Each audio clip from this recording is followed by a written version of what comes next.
Here on this Friday morning. Now, while many know him as the founder of Scientology, others, well, they love to read the classic works of L. Ron Hubbard. Galaxy Press specializes in republishing Hubbard's pulp fiction works, and the president of Galaxy Press, John Goodwin, is here with details about a special performance that's based on one of these little books. Thanks for coming in. Hey, thank you very much. Very glad to be here. I love this kind of stuff. I mean, just looking at how old some of these books are, and I think a lot of people didn't know that L. Ron Hubbard got started writing some of these fiction, these old kind of scientific. I don't know.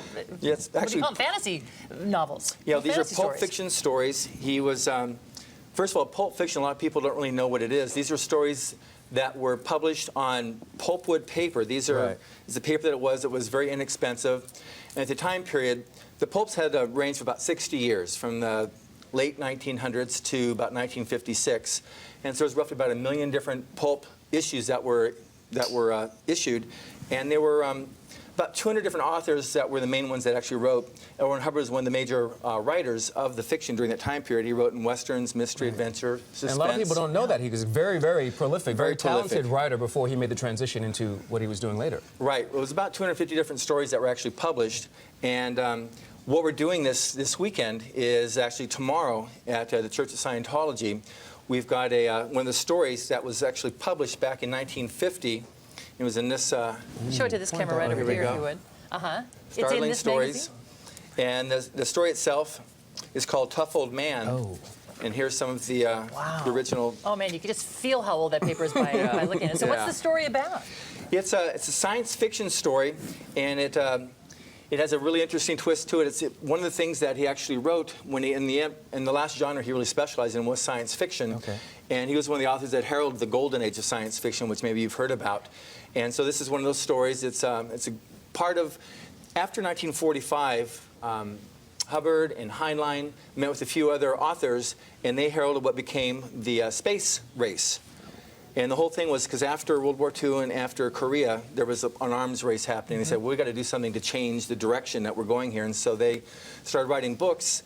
And this was part of a series called The Conquest of Space. And the idea was to put people's attention on, instead of warring with each other, so let's put our attentions on to going to space. Exploring something else. So are these things you're doing, like, I guess, dramatic readings? Or they're very dramatic. They're dramatic readings, like the Golden Age Theater, which is what we're bringing up here, is what we have in Hollywood every Saturday night, and these are stories where we have actors like the old radio dramas, radio theater, and so people are reading from the stories, but they're actors, so they're performing the stories. There's all the sound effects, and so it transports you to that actual place. You have your own mental pictures of what's actually you're seeing there. So we're looking at some of the covers here. Did he start off doing westerns and then begin to add in the science fiction-y kind of stories? Well, what happened was he started with it actually with adventure and mystery.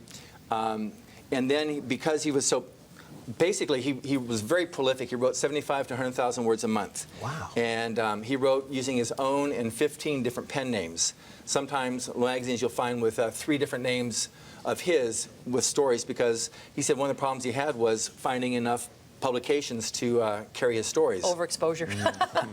So what he did was, so he had those, and he wrote 3 days a week.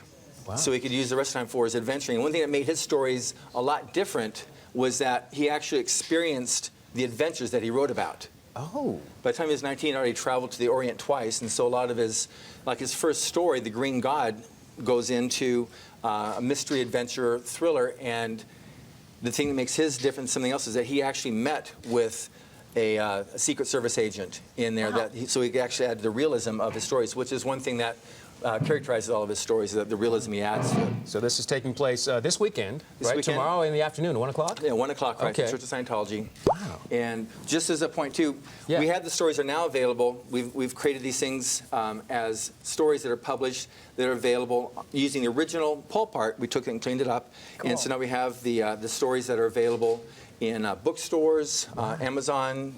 That's fantastic. Anywhere online, yes. The art is fantastic. Well, thank you so much for coming in. It's called Tough Old Man. The show again is tomorrow at 1 o'clock at the Church of Scientology on 6th Street in Sacramento. It's free if you want to check it out. If you're a fan of L. Ron Hubbard or you want to investigate his works more, that's awesome. John, thanks so much. Thanks, Ken. Thanks, Marianne. John Goodwin with Galaxy Press. 8:23 here on this Friday morning, where we pick the ingredients.